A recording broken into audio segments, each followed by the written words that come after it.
PGA Tour Champions Learning Center. Brought to you by Tour Edge Exotics. Hi, everyone, and welcome to another episode of Learning Center. I'm Vince Cellini, and we are pleased to be joined by 8-time PGA Tour Champions winner Kirk Triplett, who is with us from his home in Arizona. So how you holding up, Kirk, during all this?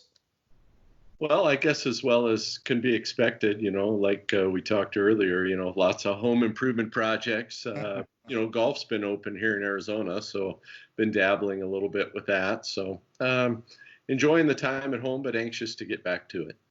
Yeah, I think we're all feeling that way. And speaking of staying sharp, I know you are doing that, playing some golf, and that includes the Scottdale Arizona Open, which you played in there. So tell me, how beneficial was that for you? Well, the story behind that is, I have a son who's an aspiring tour player, and we get to play in the odd tournament together. I've played in the Arizona Open the last 2 years, and this year when that opportunity came up, I signed up so that I could play in the same tournament that he does, so we could, share the experience and see how it goes. It wasn't for my personal preparation or anything, although it did become very interesting being one of the only golf tournaments that was going. So there was a fair amount of media coverage, and I think it showed that you could put a golf tournament on and keep people in their separate carts and separate places. And I think overall it was a pretty successful event for them. Well, would you say, though, that being in any tournament, and I know it's obviously not a PGA Tour Champions event, but being in competition, does that help you stay sharp in some sort of way? Well, I think what it did for me is, at the start of all this, I had just gone up to Pebble Beach and taken a lesson from my good friend Laird Small, and came home and was really excited about working on my game. And that was the week that the Rudy Gobert thing came down in Salt Lake. So I kept practicing for about 3 or 4 days, and then one day I'm standing out there on the range going, why am I here?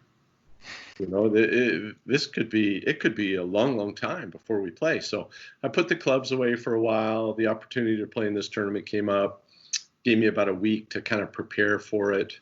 And then right after it was over, I've put the clubs down again. So in that respect, it wasn't part of an overall plan or anything, but yeah, in the middle of maybe 6 or 8 or 10 or 12 weeks off, it did give me 2 weeks of, kind of concentrated effort, something to work towards. What were some of the things you were working on?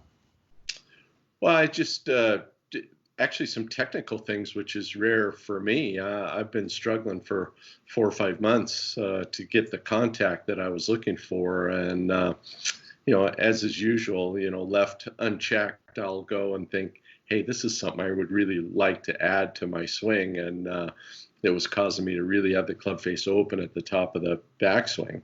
And so I was having to work really, really hard to get the club face square at impact. And it wasn't 5 minutes on the range with Laird. And he goes, hey, that club face is wide open. You got to get it more square at the top. And I left there really excited. I couldn't wait to go play, because the difference in the contact, which you don't see that often with a lesson, was striking. So, but I've still got it written down somewhere exactly what to do. I'll have to dig it out here in a couple of weeks. Tell me a little bit about the tournament, in that how they made sure that safety was in order. What was a little different about the shot to shot, hole to hole type thing? What struck you?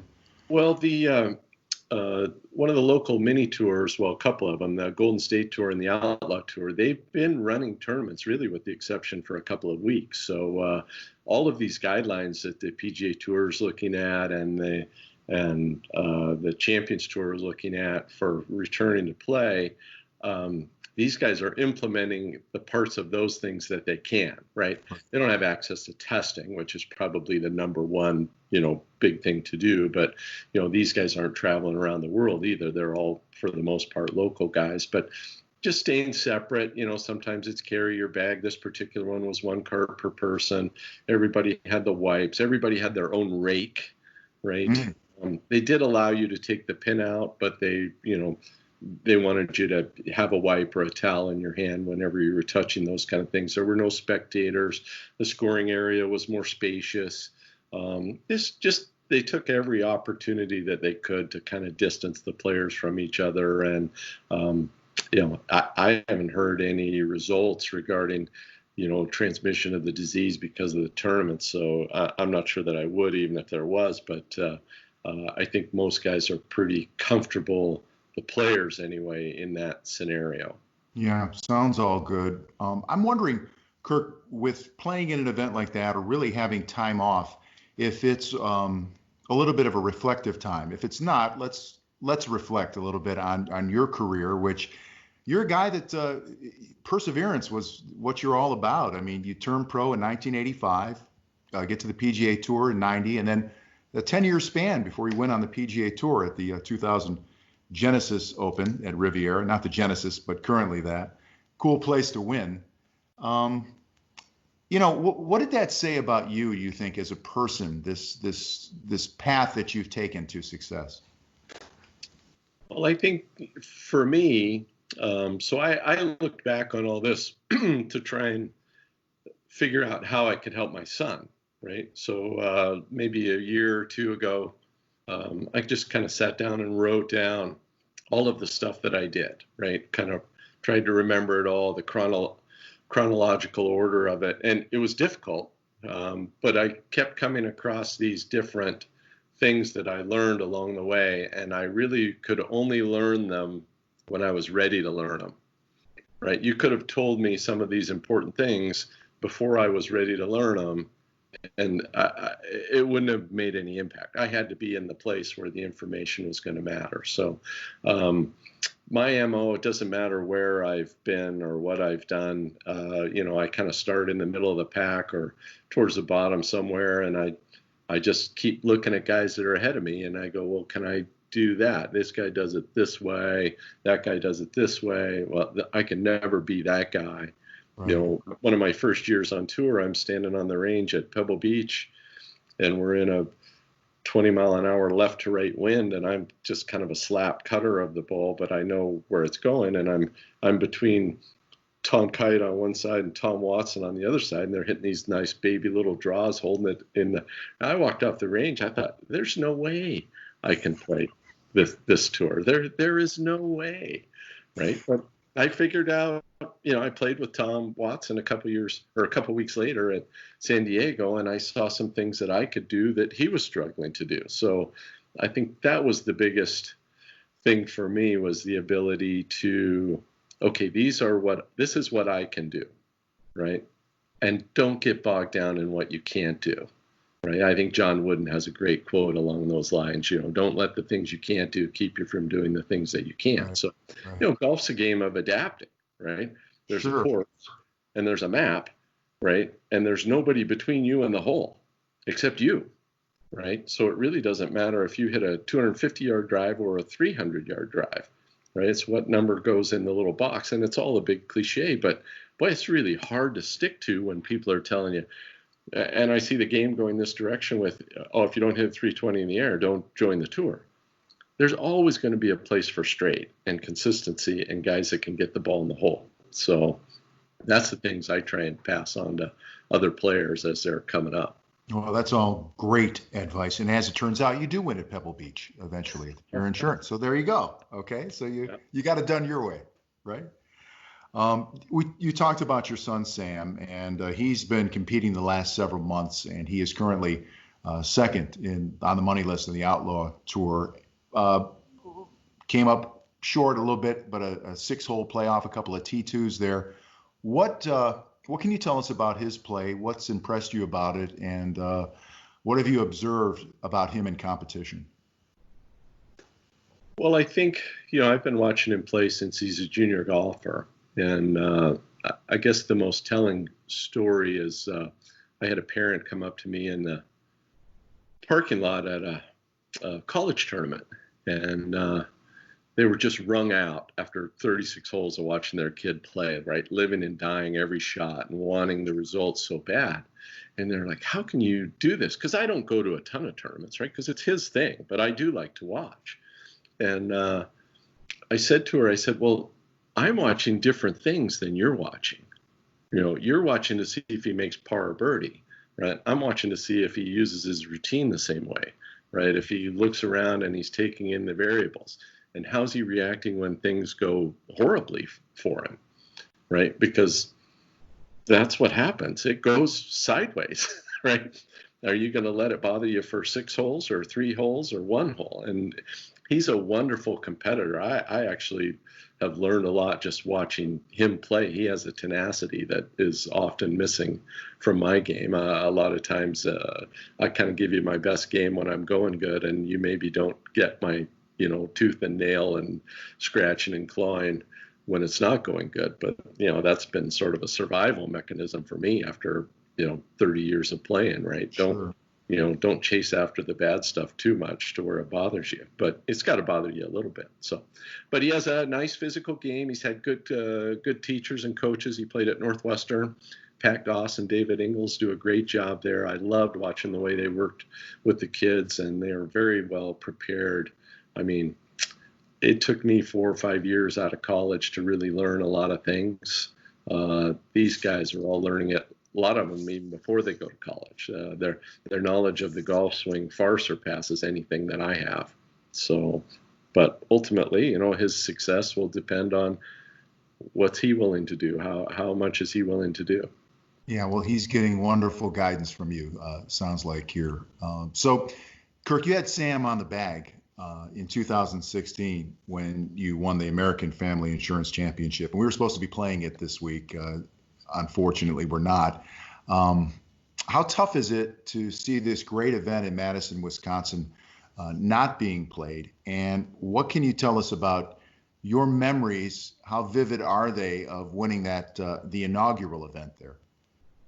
Well, first of all, the events that we're missing, I feel awful because I know the amount of effort that goes into them. We ran a charity event here for years, and I can't imagine some external force pulling the plug on that. And, Madison is a place where that's become an important event in the community. The community's really rallied around it. I remember that first year, people are coming to the gates the first day, and there was like an hour and a half traffic jam because they had a 1-lane road in and out. You never know if you're going to get 2,000 or 20,000 people. So, but obviously with Steve Stricker and Jerry Kelly living there, and American Family's commitment to bringing in, some of their heavy hitters, to be in the Pro-Am and do the Pro-Am dinners and stuff, it's really become a really enjoyable event. So, yeah, it's sad that we're not playing there this year, but they'll be back bigger and better next year. And I think a lot of events, sometimes they need a breather, and this will help them.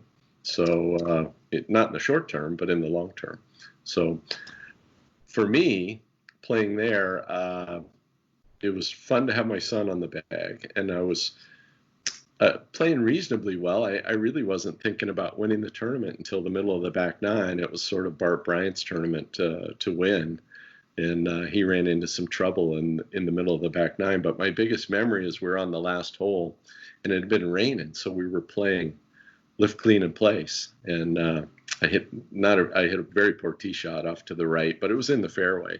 And we got up there, and it's in this gigantic divot, and I got like 190 yards to the hole. And my son Sam he's looking at the ball, and I can just see his head drop, and like, oh, how are you gonna hit this shot, right? And I take the tee and I put it in behind the hole, and I looked up at him, and he just went, yeah, I forgot we're playing place. I said, well, there's a lesson for you, right? You get so distracted by the tournament, right, and the outcome, and you want to win, that you forget the most basic rule of the day, which is you're allowed to improve your lie, right?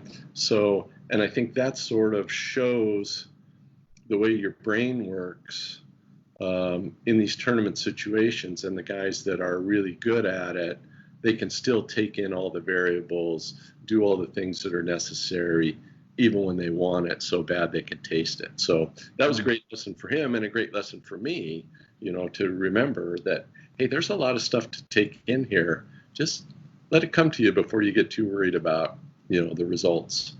Yeah, that's very cool. You're always learning. So let's get to our weekly segment, What's Your Edge, presented by Tour Edge Exotics. And Kirk, with so many courses now opening up, there are a lot of beginners out there that are taking up the game, trying it for the first time. You mentioned contact earlier in the interview here. Maybe you could give some of these beginners, these newbies, a tip on making really solid contact with the ball. What would your advice be to a beginner? Well, I think the number one relationship, to hit the ball solid is you have to maintain the relationship between your eyes and the ball, right? That doesn't mean you have to like stare down the ball and keep your head down, right? It just means you can't be moving up and down and back and forth, right? You have to be able to kind of rotate but that's sort of the number one thing for contact, is to make sure that your relationship between the eyes and the ball is not changing. Otherwise, the ball becomes a baseball, right? The ball's moving. If your eyes are moving, the ball's moving. Right. So it's very similar in baseball as well, keeping your head steady and, right.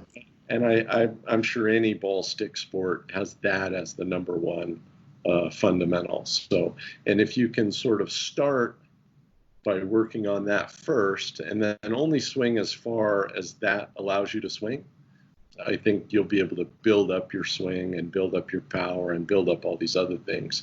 But you got to start with keeping your eye on the ball. Yeah. Again, the old advice is the best advice. So as we move through this hiatus, again, no play, and a lot of the PGA Tour champions caddies have been without work through this stretch. And your guy on the bag, Tommy Anderson, is helping to organize Caddies for a Cause, which has a big auction beginning this weekend and running through the 21st of June, with some really tremendous items from all different types of sports. It's really great to see this, and you can see these items on golfauction.com. I just want to get your thoughts on sort of this family of caddies and wives and players coming together, and how wonderful this is, and for a good cause for some of the guys who need it. Well, I think that's been in place for a long, long time. Caddies, some of them getting by, barely, like a lot of people in society. And, we all know each other. And I mean, I remember from my first years on tour, when a caddy gets in trouble and somebody starts passing the word, it's, for the most part, there's guys that chip in and help. So whether it's their time, whether it's money, whether it's other things. So you're right. It's a big family out here, and it's enjoyable to help these guys out, and because they're there for us by hook or by crook. They're there that week and walking the course and doing the stuff, and they do make great partners, even though I've burned through quite a few of them over the years. So most of them, if they were honest, after they were done, they were safe. Man, I'm glad that's over. So anyway, there's some great stuff in that auction. There's a 2000 President's Cup flag that's got all the team signatures. That's a nice item. I know that for sure. So go take a look at all that stuff if you're a golf memorabilia guy. I think you'll find some very unique things. Yeah, some really great items that come in, and they're still arriving as well. Before I let you go, we're a little ways from competition at the Ally Challenge, July 31st. So what's your mindset going into this thing, and the stretch of really, Kirk, 13 in 15 weeks, 13 events in 15 weeks? You need the rest. Yeah, I came out on this tour to play less. I've ended up playing more. So, but yeah, my wife's not ready for me. The one thing that we've learned is my wife's not ready for me to retire yet. So yeah. Oh, okay. For me, the next 6 weeks, I'll be really interested to see what happens the first couple weeks on the PGA Tour, and then I'll be deciding about what my preparation's going to look like. So. Right. All right. Well, very good. Listen, a pleasure to speak with you as always, Kirk Triplett. It's going to be fun to see you back out there, and the rest of the guys as well. And we'll be able to talk in person, which will be a real treat. Thank you so much. Thanks, Vince.